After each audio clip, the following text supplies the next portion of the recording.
नमस्कार मित्रों, सुप्रभात। सार्थक government job point YouTube channel आप सभी लोगों का हार्दिक स्वागत करता है। 9721411385 ये मेरा व्हाट्सएप नंबर है। आप इस पर TET, C TET, super TET, TGT, PGT, LT, GIC, UP triple से आने वाली तमाम भर्तियाँ, यूपी कांस्टेबल, यूपीएसआई आदि के परीक्षा नोट्स प्राप्त करके अपनी सफलता को आप सुनिश्चित बना सकते हैं। सार्थक government job point YouTube channel पे यदि आप नए हैं तो चैनल को सब्सक्राइब कर लीजिए, वीडियो को लाइक कर दिया करिए, बेल आइकन दबा करके रखा करिए ताकि जब भी हम वीडियो डालें आपको नोटिफिकेशन तत्काल प्राप्त हो जाए। चलिए खबरों की शुरुआत कर लेते हैं। महत्वपूर्ण चीज़ें आपकी आरंभ हो चुकी हैं जो कि आपकी संबंधित हैं एलटी ग्रेड शिक्षक भर्ती से लेकर के जीआईसी प्रवक्ता तक, टीजीटी, पीजीटी से लेकर के एडेड जूनियर की नई शिक्षक भर्ती तक।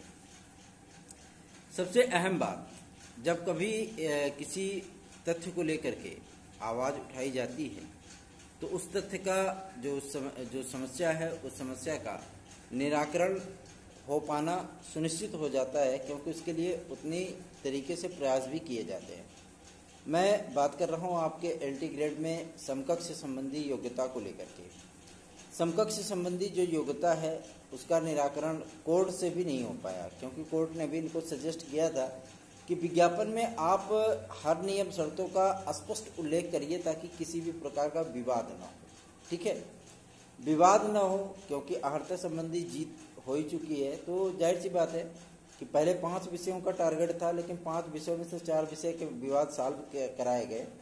और हिंदी में संस्कृत की अनिवार्यता से छूट को लेकर के जो उनके विश्वविद्यालय अनुदान आयोग वगैरह से परमिशन मांगी गई थी, उनसे जवाब मांगा गया था, वो जवाब प्राप्त हो गया है। और ये चीज़ें लीगल भी लगी, क्योंकि जो एक्सपर्ट टीम बनाई गई थी जिसमें विभिन्न विश्वविद्यालयों के कई सचिव, रजिस्ट्रार लेवल के अधिकारी थे उसमें सम्मिलित थे, और कई विषय विशेषज्ञ भी थे, और उन्होंने डिस्कशन में अपने इसी चीज़ का आंसर दिया कि ये वास्तविकता है कि यदि अगर कोई ग्रेजुएशन में संस्कृत पढ़ा हुआ है, हिंदी पढ़ा हुआ है, और उसका इंटरमीडिएट लेवल पे जो है वो नहीं है संस्कृत, तो भी वो अनिवार्य संस्कृत के रूप में हिंदी पढ़ता है ना।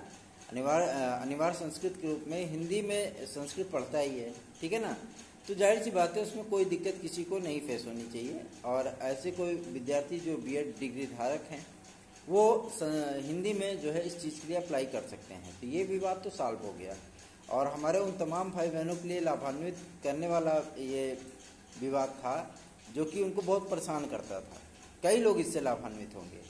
दूसरा प्रमुख मुद्दा था आपके संगीत को लेकर के। तो संगीत में जो मतलब बीएड का विवाद था, कई विद्यार्थियों ने हमारे पास मैसेजेस किए थे। उन्होंने कहा कि सर संगीत से बीएड होता ही नहीं है। मैंने भी पता किया, तो उनकी इस समस्या को अध्यक्ष महोदय तक पहुंचाया गया, सचिव महोदय तक पहुंचाया गया, और उन्होंने इस बात को कंफर्म कर दिया कि संगीत के विद्यार्थियों को किसी भी स्ट्रीम में, यदि वो मतलब संगीत से न करके भी दूसरे स्ट्रीम में भी आप बीएड कंप्लीट करते हैं, तो उनको जो है एलटी में फॉर्म भरने का अवसर प्रदान किया जाएगा। ठीक है। अब बात कर लेते हैं आपके प्राविधिक कला को लेकर के।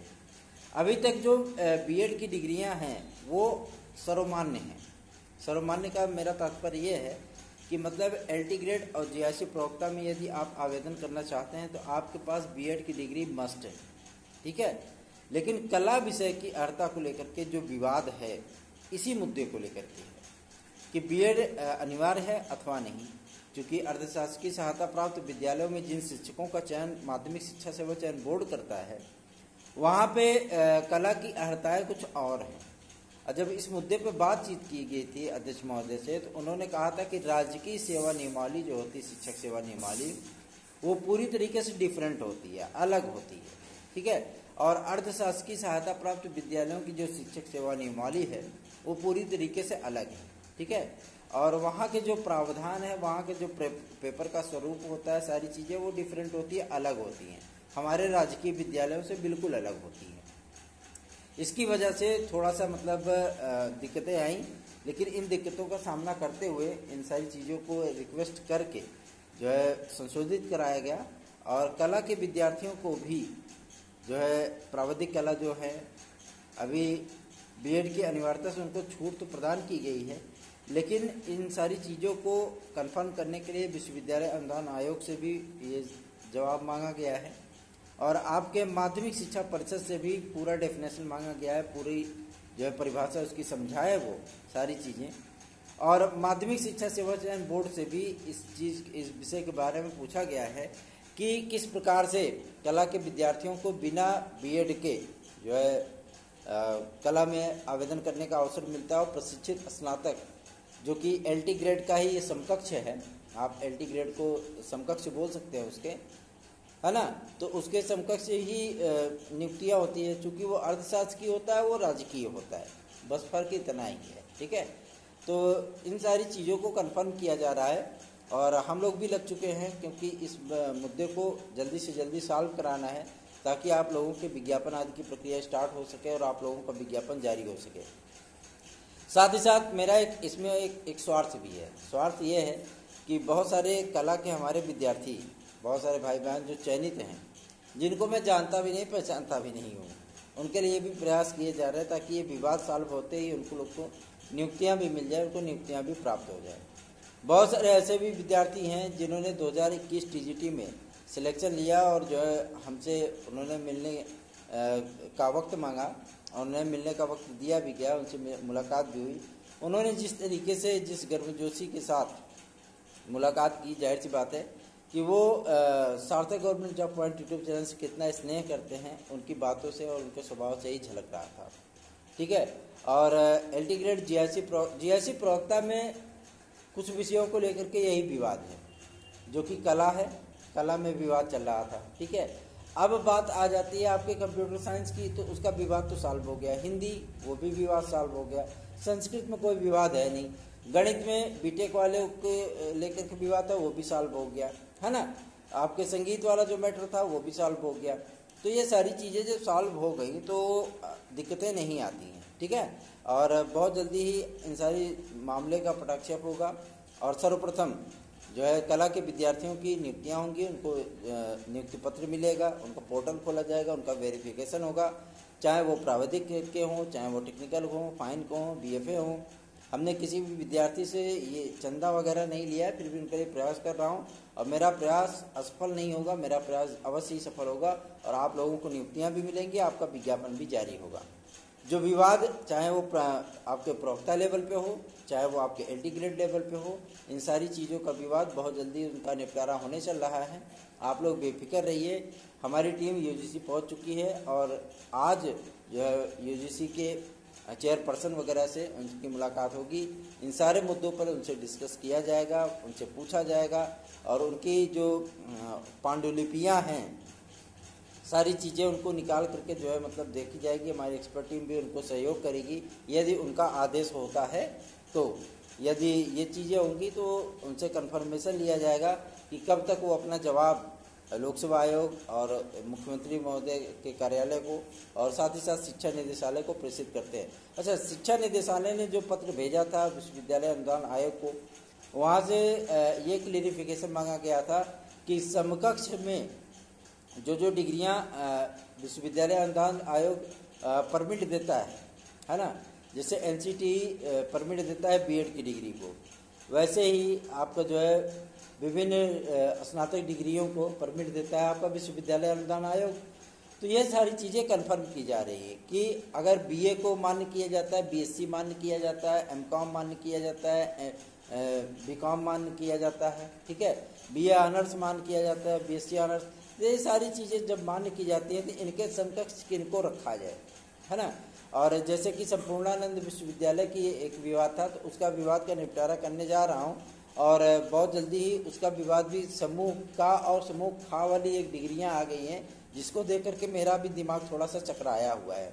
वो सारी चीज़ें जो है वहाँ से ही जा कर के कन्फर्म होंगी और आज वहाँ के रजिस्ट्रार और कुलपति महोदय से जो है कल परसों में हम मुलाकात अवश्य ही करेंगे और उनसे इस बात का क्लेरिफिकेशन लेंगे, ज़रूर लेंगे कि आखिर ये डिग्रियाँ हैं क्या। क्योंकि आज तक संपूर्णानंद विश्वविद्यालय से केवल और केवल मैंने संस्कृत की डिग्रियों को ही सुना है, आचार्य हो गया, शास्त्री हो गया, यही सब डिग्रियाँ मैं सुनता आया हूँ और यही सब डिग्रियाँ मैंने देखी भी हैं। लेकिन पहली बार मैंने कुछ अलग डिग्रियां देखी हैं उनकी। तो हो सकता है कि उन्होंने कोर्स आदि का संचालन कर लिया हो और ये सारी चीज़ें कन्फर्म होने के बाद आप लोगों को रियायतें ज़रूर मिलेंगी, आप लोगों को राहत ज़रूर मिलेगी और आपका विज्ञापन जारी होने में अब जो है मतलब दिक्कतें भी नहीं आएंगी। इसके लिए प्रयास किया जा रहा है। बहुत जल्दी ही आपके समकक्ष संबंधी योग्यताओं को पूरी तरीके से डिफाइन कर दिया जाएगा और विज्ञापन में इस चीज़ बात का स्पष्ट उल्लेख भी होगा। और एक बात, LT ग्रेड में भी समाजशास्त्र और शिक्षा शास्त्र को लेकर के जो है इसमें बहस का मुद्दा चल रहा है। एक्सपर्ट टीम बनाई जा चुकी है, विषय विशेषज्ञों को बनाया जा चुका है और ये सारी चीज़ें जो है वो डिस्कस करने के बाद अपनी अंतिम रिपोर्ट लोक सेवा आयोग को सौंपेंगे और उस पर जो है बातचीत होगी और इन सारी चीज़ों को भी उसमें शामिल किया जाएगा। ठीक है, अब बात कर लेते हैं आपके TGT PGT के लिए। सभी विद्यार्थी ये परेशान है कि सर विज्ञापन कब तक आएगा, कब तक आएगा।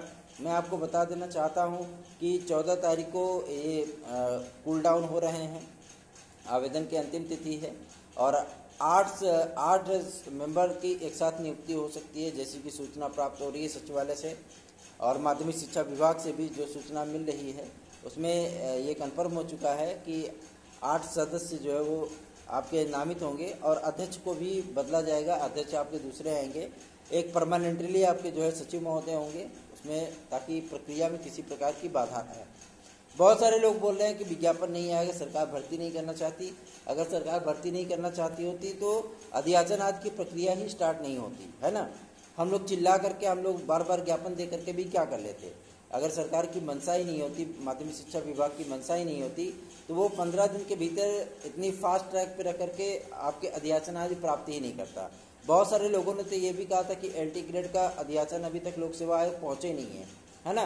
लेकिन हमने आपको सबसे पहले ही बताया था कि लोक सेवा आयोग में LT ग्रेड की जो है अध्याचन पता नहीं कब तक पहुँच चुके हैं और बाद में वही चीज़ें कन्फर्म भी हुई हैं। तो अध्याचन आदि की जब प्रक्रिया स्टार्ट होती है तो ये विज्ञापन की शुरुआत मानी जाती है ना, स्टार्टिंग ऑफ द एडवर्टीजमेंट।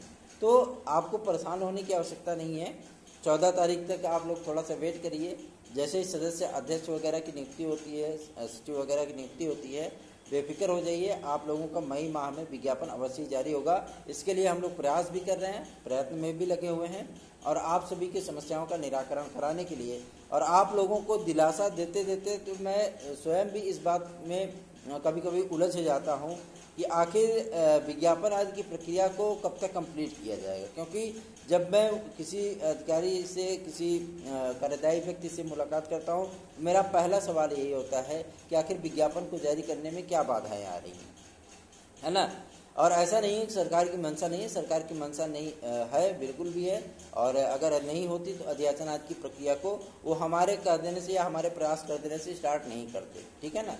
उन्होंने इस बात को स्वीकार किया कि ये भर्तियाँ आएंगी, भर्तियाँ होंगी और शासनादेश जो है मतलब जो जारी हुए हैं वो आपके हित के लिए है। थोड़े बहुत सुधार चल रहे हैं, वो सुधार हो जाने के उपरांत आप लोगों का विज्ञापन अवश्य जारी हुआ। TGT PGT का विज्ञापन आपको मई माह में देखने के लिए मिलेगा और यही प्रयास किया जा रहा है कि आपके LT ग्रेड और GRC प्रवक्ता का भी विज्ञापन मई माह में जारी हो जाए ताकि आप लोगों को सुकून चैन मिल जाए।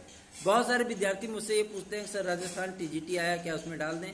मेरे भाई सबसे बड़ी चीज़ ये है कि आधा छोड़ पूरी को धावे, वो वाली कहावत कुछ रितार्थ मत करिए। सबसे बड़ी चीज़ यही है कि आप केवल उत्तर प्रदेश में आने वाली भर्तियों पे ही फोकस करिए, ठीक है। अदर स्टेट में चयन प्रक्रिया का मतलब बहुत अलग होता है, अपना उत्तर प्रदेश जैसा नहीं है। जैसे राजस्थान हो गया आपका, झारखंड हो गया, मध्य प्रदेश हो गया। बहुत सारे विद्यार्थी, मैं ऐसा नहीं कहता कि सिलेक्शन नहीं होता, बहुत सारे विद्यार्थियों ने वहाँ पे नौकरियाँ हासिल की हैं, लेकिन अपने उत्तर प्रदेश जैसा नहीं है वो, है ना। जैसे यहाँ पे अदर स्टेट से आकर के विद्यार्थी पीछे स्टॉप कर जाता है, वहाँ पे ऐसी चीज़ें नहीं होंगी। कभी आपको राजस्थान, झारखंड, छत्तीसगढ़, मध्य प्रदेश, इन सभी जगहों पे आपको नहीं देखेगा कि वहाँ के सिविल सर्विसेज में कोई बाहरी स्टेट का लड़का जो है वो टॉप किया हो, नंबर 1 पोजीशन पे आया हो, नंबर 2 पोजीशन पे आया हो। तो वहाँ पे चूंकि पक्षपात वाली कंडीशन होती है और आप जनरल में ही फाइट करते हो, ये आपको पता ही होता है। तो उस पर फोकस ना करके बल्कि आप अपने टारगेट पे फोकस करिए। आप TGT PGT LT GRC और SDI आदि की तैयारियों में लगिए, ठीक है ना।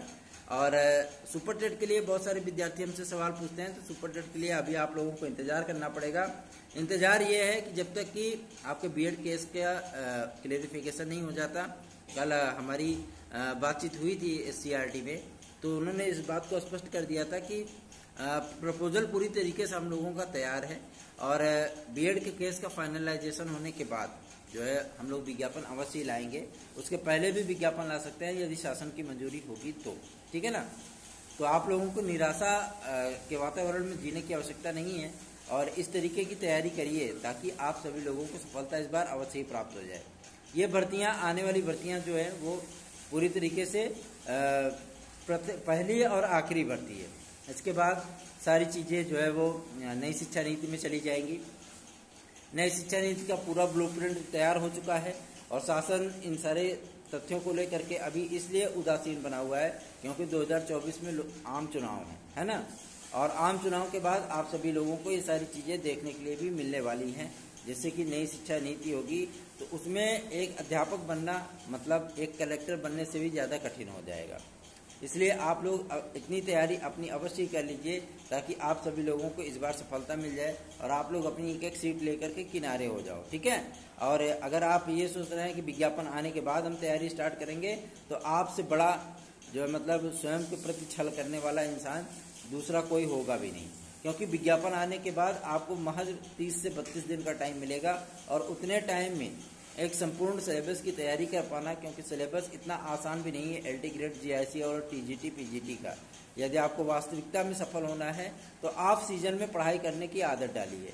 अगर आप सीजन में आप पढ़ाई करने की आदत डालेंगे तो आपकी सफलता निश्चित है। अब बात कर लेते हैं आपके यूपी ट्रिपल एससी को लेकर के। यूपी ट्रिपल एससी आगे जाए तो कुआं, पीछे जाए तो खाई, ये वाली स्थितियां हो चुकी हैं। अभी तक 8 याचिकाएं जो है आपकी पड़ चुकी हैं पेट को लेकर के, क्योंकि पेट विवादित हो चुका है। अधिकारी भी जानबूझ के ऐसा कार्य करते हैं ताकि परीक्षाएं आपकी पेंडिंग हो जाए, परीक्षाएं आपकी लटक जाए, उनको जो है परीक्षाएं ना करानी पड़े, उनको भर्तियां ना करनी पड़े। मैं तो कहता हूं उत्तर प्रदेश अधीनस्थ सेवा चयन आयोग को पूरी तरीके से समाप्त कर देना चाहिए। उनकी सारी भर्तियों को उठा करके जो है दूसरी संस्थाओं को दे देना चाहिए। कम से कम भर्तियां तो कंटिन्यू होंगी और जो है लगातार विज्ञापन आपके आते रहेंगे। इतने सारे पदों के अध्याचन, समूह गा के इतने सारे पदों के अध्याचन यूपी ट्रिपल एससी में सड़ रहे हैं इतने दिनों से, और उनका जो परीक्षा कैलेंडर होता है वो माशाअल्लाह होता है, और जो उनकी टेक्निक होती, जो अधिकारी वहां पे बैठे हैं वो तो सुभान अल्लाह होते हैं, है ना। उनको विवाद की स्थितियां पैदा करने में बड़ा आनंद आता है, बड़ा मजा आता है। वो स्वयं भी जानते थे कि एक भर्ती में वो सभी पेट के विद्यार्थियों को शामिल कर रहे हैं, दूसरी भर्ती में कट ऑफ लगा रहे हैं। कट ऑफ लगाने का औचित्य यही होता है कि आप हर जगह पे वही चीज करिए। चाहे 2 आवेदन आए हों, 2 आवेदन आए हैं तो उन दोनों विद्यार्थियों को आप साक्षात्कार के माध्यम से भर्ती कर दीजिए, परीक्षा मत कराइए, ठीक है। लेकिन आपने क्या किया कि स्वास्थ्य सेवा कार्यकर्ता में आपने क्या किया कि चलो भैया सभी लोग शामिल हो जाओ, और लेखपाल में क्या किया आपने, भैया कट ऑफ लगा दिया आपने कि ये चीजें ऐसी हैं वैसी हैं। कट ऑफ तो आपको हटानी पड़ेगी, पहली चीज। दूसरी चीज, यदि कट ऑफ आप रखेंगे भी तो आपको उसको 25-30 अंक से नीचे लाना पड़ेगा, उसमें क्लेरिफिकेशन है। जिस तरीके से आयोग की नोटिसें जारी हुई हैं और सारी चीजें हुई हैं, उन सारे तथ्यों को हम लोगों ने कोर्ट में रखा है और अपने वकील महोदय को भी इस चीज को दिखाया है। उन्होंने कहा था कि पक्का है कि विद्यार्थियों की जीत होना सुनिश्चित है। तो आप लोग यदि 25-30 अंक अर्जित करके लेखपालात की तैयारी कर रहे हैं तो अपनी पढ़ाई पे आप लोग फोकस करिए, और परीक्षाएं 19 को ही मान करके चलिए कि 19 को ही होगी। वैसे 1-2 सुनवाई होने के बाद परीक्षा डिले भी हो सकती है, आपकी पोस्टपोन भी हो सकती है। अब नई भर्ती को लेकर के भी प्रस्ताव रखा गया है। 6500 से अधिक भर्तियां आपकी लेखपाल की, वीडियो की वैकेंसी आपकी है, लगभग 2142 पदों की वीडियो की वैकेंसी है। उसके साथ ही साथ आपके जो है समूह गा के कई पद हैं, बाबुओं की भर्तियां हैं। हाँ, इन सारे तथ्यों को लेकर के भी विचार चल रहा है, क्योंकि अभी एक ही जगह से तो नहीं छूटे हुए हैं, तो अगला कैसे काम करें, है ना। और यूपी ट्रिपल एससी इतना उदासीन संस्था है कि एक कोर्ट केस होने के बाद वो परिणाम भी नहीं जारी करते हैं, तो परीक्षा क्या करा पाएंगे, ठीक है। लेकिन मैं ये नहीं कहता कि परीक्षा नहीं होगी। आप लोग 19 जून को ही मान करके अपनी तैयारियों को मजबूत करिए, अपनी तैयारियों में लगे रहिए, ठीक है। अब बात कर लेते हैं आपके 6800 के चयनित सूची के विषय में। तो 6800 की चयनित सूची पूरी तरीके से ठंडे बस्ते में जा चुकी है। जो विद्यार्थी चयनित है वो हमारे ऊपर बहुत नाराज होते हैं, यहाँ तक कि हमें जो है मतलब व्हाट्सएप पे बड़े अच्छे मैसेजेस भी कर देते हैं कि आप नहीं चाहते हैं कि मतलब ये चीज़ें, हमारे चाहने ना चाहने से कुछ होता नहीं है। लेकिन मैं इतना जानता हूँ कि शासन प्रशासन से जुड़ाव है मेरा, वहाँ तक इतनी पहुँच है कि ये सारी चीज़ें स्वयं स्पष्ट हो जाती हैं कि आपकी 6800 की जो लिस्ट है उस पर गवर्नमेंट पूरी तरीके से उदासीन है। गवर्नमेंट का उदासीन होने का तात्पर्य यही है कि वो इनलीगल चीज करने चल रहे थे, जिसपे कोर्ट ने स्टे दे दिया है, रोक लगा दी है। इन चीजों का विज्ञापन जारी होना चाहिए। विज्ञापन जब तक जारी नहीं होगा, फ्रेश कंपटीशन नहीं होगा, तब तक इन विद्यार्थियों का चयन असंवैधानिक है, वैधानिक तो बिल्कुल भी नहीं है ना। इसीलिए प्रक्रिया रोक दी गई है और ये प्रक्रिया आगे भी रुकी रहेगी, क्योंकि 31 मई तक कोर्ट आपके बंद हो रहे हैं। उसके बाद जून नहीं जुलाई में कोर्ट खुलेगा, फिर देखा जाएगा जो चीजें होंगी। अभी आप लोग सिर्फ चयनित होने का स्वाद लेते हुए अपनी तैयारियां दूसरी करते रहिए और चयनित होने का मजा लेते रहिए, कोई दिक्कत नहीं है। अभी आप लोगों को नियुक्तियां नहीं मिल पाएंगी, ठीक है ना। और आगे बढ़ते हैं, आपके एडेड जूनियर के बारे में बात कर लें तो एडेड जूनियर के खिलाफ जो है, जो तमाम आपके प्रबंध तंत्र हैं, जहां से अध्याचन आदि पहुंचे थे, पीएनपी दबाव में तो पहुंच गए पीएनपी, लेकिन अब वही इस चीज का विरोध भी कर रहे हैं कि कैसे, या क्योंकि उनके चहेते लोग जो है वो नौकरियों में बैठे हुए हैं, तो उनको कैसे बाहर किया जाए, है ना। लेकिन परेशान बिल्कुल भी मत होइए, जो एलआईयू की टीम है और जो एसटीएफ ने अपनी रिपोर्ट दी थी उसका संज्ञान मुख्यमंत्री महोदय ने लिया है। कल की डेट में एक कैबिनेट मीटिंग हुई थी, उसमें सारी बातें हुई थी और उन सारी बातों का आपको परिणाम भी देखने के लिए मिलेगा। एडेड जूनियर को लेकर के बहुत जल्दी ही आप लोगों को फैसले देखने के लिए मिलने वाले हैं। और एक तथ्य मैं बता दूं, कल की डेट में कल शाम को गृह मंत्री श्री अमित शाह जी से मुलाकात हुई थी, उनकी एक्सपर्ट टीम की, और ईडब्ल्यूएस के मुद्दे को लेकर के जो है पूरी तरीके से बातचीत की गई और उन्होंने इस बात का आश्वासन दिया है कि बहुत जल्दी ही केंद्र सरकार की तरफ से आपको गजट नोटिफिकेशन भी देखने के लिए मिलेगा इस सवर्ण आरक्षण के तौर पर। सवर्ण आरक्षण जो 10% केंद्र सरकार ने दिया है, इस आरक्षण का पूरी तरीके से जो है नॉर्मलाइजेशन किया जाएगा, ताकि उन सभी विद्यार्थियों को उसका लाभ मिल सके जो विद्यार्थी वास्तविकता में ईडब्ल्यूएस के आरक्षण के हकदार हैं, और उनको पूरी तरीके से वो सारी चीजें प्राप्त हों जो कि एक आम आरक्षण में मिलता है, जैसे एज रिलैक्सेशन 5 वर्ष का, साथ ही साथ फीस में छूट और आपके मेरिट आज में सारी चीजें वो परिवर्तित होती है, क्योंकि ये नया नया आरक्षण का लेवल है। तो यूपीपीएससी जो संघ लोक सेवा आयोग है उसके आरक्षण में और अन्य संस्थाओं के आरक्षण में बहुत फर्क आ जाता है। तो ये जो केंद्र और राज्य सरकारों के बीच की जो खाई है, इन सारी चीजों को दूर करने के लिए भी अमित शाह जी ने स्पष्ट कर दिया है कि निश्चिंत रहिए, ये बात संज्ञान में है। आदरणीय प्रधानमंत्री श्री नरेंद्र मोदी जी के भी और उनके भी ज्ञापन उन्होंने लिया, स्पष्ट सारी चीजें कही हैं कि बहुत जल्दी हम लोगों को इसका नोटिफिकेशन जारी करके आप सभी लोगों को इसकी जानकारी दे देंगे, ताकि हर राज्य आपके जो है ईडब्ल्यूएस को एक ही तराजू में रखें, अलग अलग तराजुओं में ना रखें। तो आप